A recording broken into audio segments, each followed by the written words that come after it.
Okay. So Anthony Ruperto, broker owner of Ally Realty, Ally Real Estate, That's Ally me. Realty. Ally Realty. Okay. Um, Member of the Hudson Gateway Association of Realtors Board of Directors for a number of Yep. years, right? hmm Chair of the Fair Um, Housing Committee. Fair Housing Committee. Yep. Yep. Gotcha. And high volume salesperson as well. You're a producing broker. That's me. And you've got some stories to tell, or a good story to tell about where you went above and beyond, because we're sharing with people who need to hear it that we're not middlemen, right? We actually add value to the transaction that is greater than what we are paid, which to some people sounds like hard to believe. But tell me about your transaction and how you advocated for your client. Yeah. Yeah. And I think that like the every good realtor goes above and beyond, I think every time. And so we could always think of a million different, examples of when we did this thing that we didn't have to, but it was the right thing to do. And not every single realtor always does that. And, but some of us do earn, the paycheck that we get at the end of the day, which I think is important. Um, so I think the one that comes to mind was when that was about 3 years ago. When I was working at J. Phillip Real Estate, I was representing a seller for a house in Mohegan Lake, and it had lead paint. We talk about lead paint. You don't know if it's lead paint unless it's been tested. You don't disclose it unless it's gone to a lab and someone said it's lead paint. Well, this was one of those very rare scenarios where it had gone to a lab, it was lead paint, and the county knew about it. There was a tenant that was living in the house. They had a kid who was eating paint chips, went to the doctor, elevated lead levels in their blood. They called the county, reported it. The county came out and tested the entire house. It was everywhere. I mean, there was lead paint all over, which is for houses that are in Westchester. A lot of the houses were built before 1978. And a lot of them have lead paint. Usually paint over it, encapsulate it, and it's not the biggest deal. But this was not the case. So my first process was like, okay, let's see how much it's going to cost to remediate this. Because you can't just do it yourself. Once the county knows about it, as you know, they're going to want everything done correctly.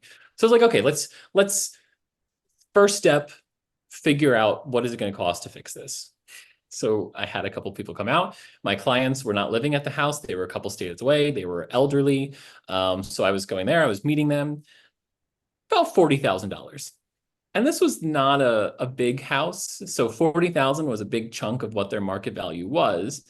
And they didn't have $40,000 to offer. And they didn't have 40,000 to offer as a credit either. So I was like, okay, what else can we do? So I researched different grant programs and different assistance programs that might be available to people in like a situation. Because like this can't be the first time someone's been in a situation like this. And I found one, it's called Lead Safe Westchester. It's a program that exists for people in Westchester that have lead reported in their homes and they don't have the financial means to deal with it. Perfect. Literally exactly what we were looking for. So um, I helped them apply for it. I did all the paperwork and applied because they were elderly. I knew it was going to take them a while to fill it all out if they had to, but we applied for it. Um, and I took on pretty much everything to handle everything about the remediation and the process. And if you know anything about government programs, they don't make it easy to No, apply for, right. and they're not quick.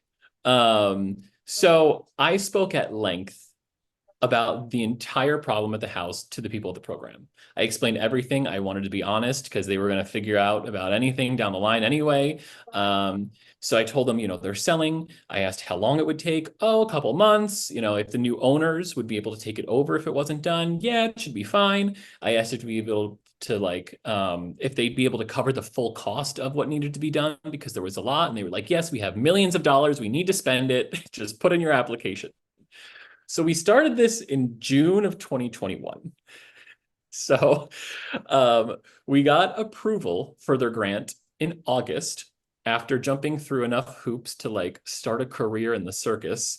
I got to tell you, 60 days in a government program from application to approval, that's pretty good. It is not bad. And it's because I called them constantly and would email and not I wanted them to get to the point to say, this guy is so annoying. Let me get his program done, his project done, so that we can be done with him. But I was also nice with it.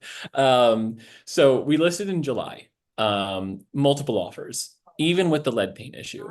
And we disclosed it to everyone. There was a sign on the door from the county that said, this house is not habitable. And I was like, that's going to be scary to people who don't know what it is. So I printed out my own sign to go next to it that said, we're taking care of this. Like this sign you see here, I know it looks scary, but don't worry, we are taking care of it. It'll Do you be have a done by picture of that by closing. any chance?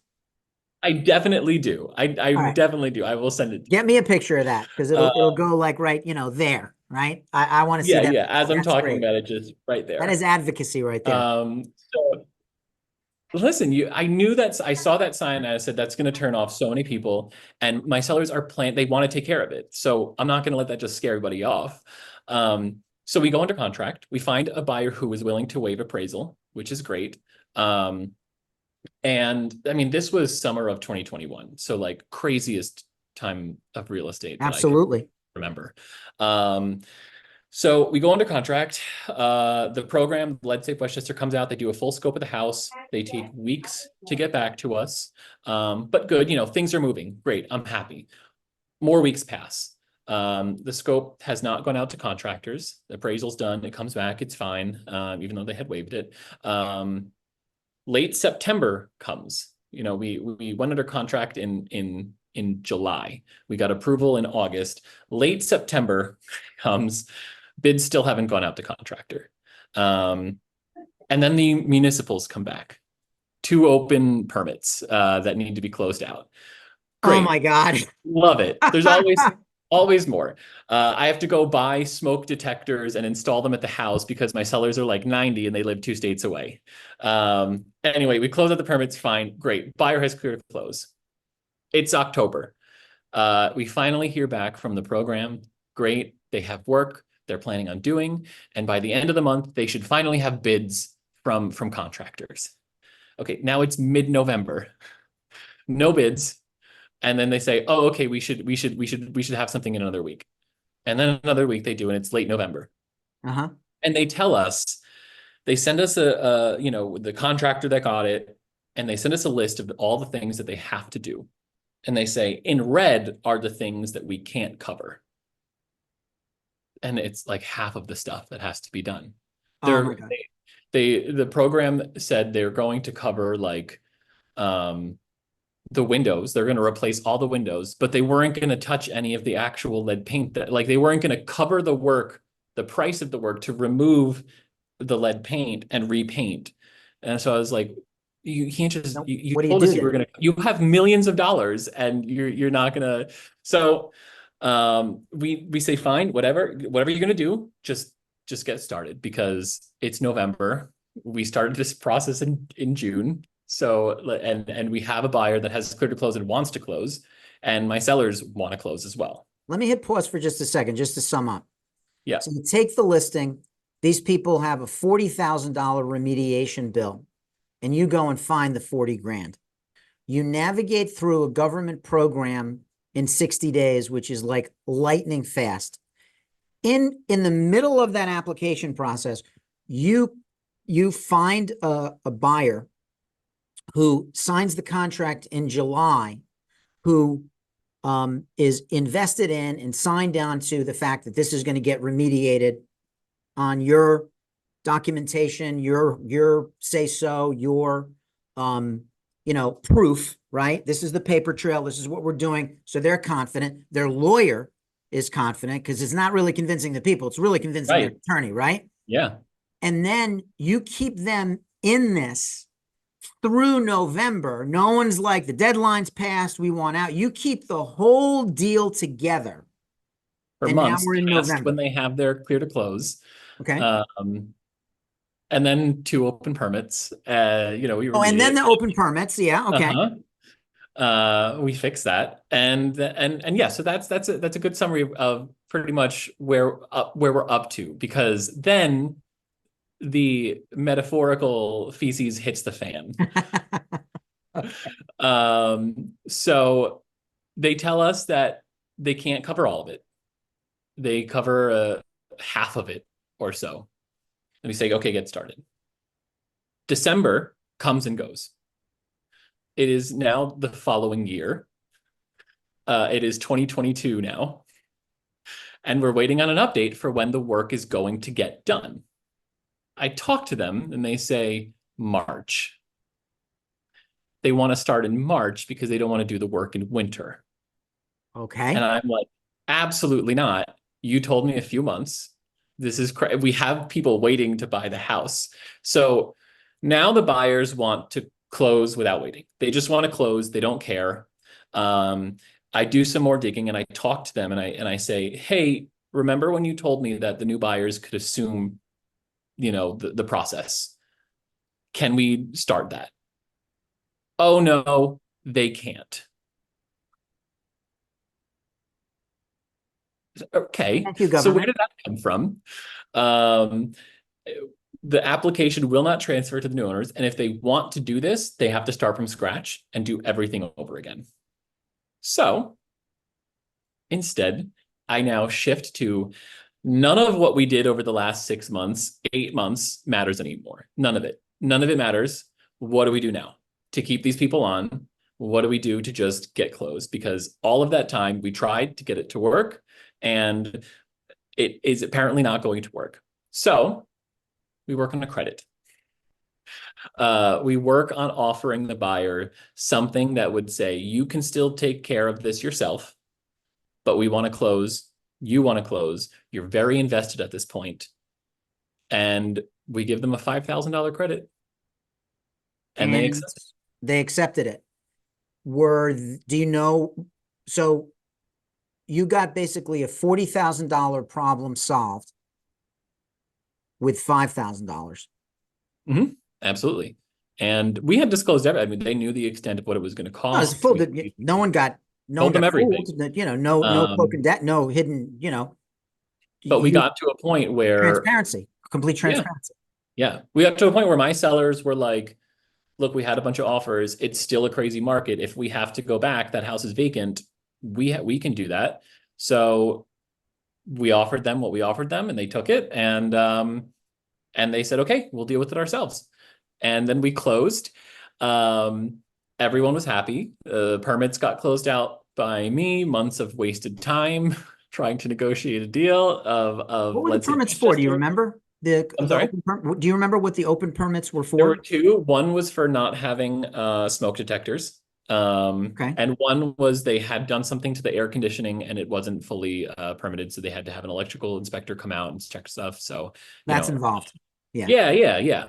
But we closed. And then a week after closing, my client died. Oh my God. Wow. You got in under the tag, huh? You I really, could not have imagined what would have happened if he had passed during no, during that's, you it got to was not think even that, kidding. It was a week to the day after closing. wow. And it sounds like it was sudden, but, that guy, that client went knowing that this loose end had been tied up and 100%. But his his wife spouse was called going to be me. okay. Yeah, his wife called me and said exactly that. She was like, I just want to let you know, but also like Martin wanted you to know that he was so happy that this like closed and that this was done. I think they knew that something was Yeah. happening. So it was very emotional. But yeah. So So out of state client, $40,000 problem, you fix with $5,000 credit. You did all that work with the government, which no doubt kept the buyer engaged and interested and committed to the transaction. yeah, You and we closed out the genuinely wanted permits, to. which, fighting City Hall on behalf of a client is hard enough. You were working on building permits and lead-based paint with this grant and everything like that. Do you know offhand if that buyer ever went back and revisited the remediation, or if they They were just definitely like, did revisit the mediation. I don't know if they used that program uh-huh, because it did have income qualifications that people had to meet. So I yeah. don't know if they did, but I mean, they definitely had to take care of it because the county wouldn't have let them live there. So really, at the end of the day, our job is to get the horse across the finish line on behalf of our clients. And, one could say, oh, but you didn't finish the remediation, but that's not really, you're not paid for remediation. And you weren't, by the way, you weren't paid Yeah, for any of that work. You were paid the brokerage fee, but you took a $40,000 problem and you solved it for a fraction of that. And throughout that whole process, I am clear that that is exactly what kept that buyer in committed to the transaction. So this yeah. is exactly what I'm talking about. This is not, Whereas I think like another just realtor who doesn't care, who just has their license, have their license, and isn't super committed or passionate about it, would have just taken a listing, not cared about it, yeah. not really done anything about the remediation, and said, "Yeah, this house isn't habitable, but someone could live here," and gotten them significantly under what. Because if someone marketed that as this house is deemed unsafe by the county, it needs $40,000 worth of remediation work, we would not have gotten the price that we got. But that's not the marketing that I used, and I think it made a big difference. The fact that his widow called you and conveyed that really speaks volumes about how the client experienced this. So this is exactly what I'm looking for. They So wanted to give me more money, and I'm not even exaggerating. It sounds crazy, but they wanted to literally write me an extra check for the work that I had done, and I said, "No, you already wrote. I already have my commission check. I'm fine, thank you." leave me a Uh, nice review.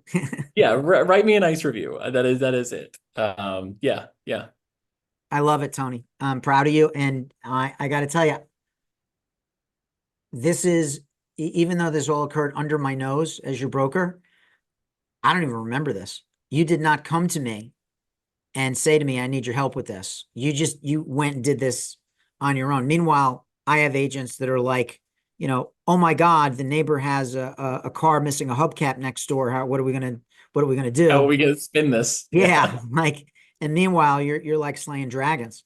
So, you keep all these parties in the loop, committed to the transaction. You keep everything together. I would imagine the seller's attorney had to have been incredibly impressed as well. yeah. It was Matt Metz, who's a great attorney. We use him for everything. Oh, well, that right there. So And yeah, and this is the other thing, and I often say this, our value is our golden Rolodex. And absolutely. and if they had come into this transaction with some, kind of yellow pages, you know, schlocky attorney who, was just in it for the rubber stamp and the legal fee, um, the deal could have died no matter what you did. You were a professional and you referred them to the best possible legal representation possible. And it takes the team, right, to make Yeah, this work. So that yeah. is probably the best guy to navigate those waters. Yep. So, well, that's a And I great, know a lot more about lead paint now than I ever did. I would So imagine you do. I would imagine you do. All right, so that's excellent. I'm gonna wrap this up right now, but that is exactly what I was looking for, and I I'm proud of you. So good job. thank you.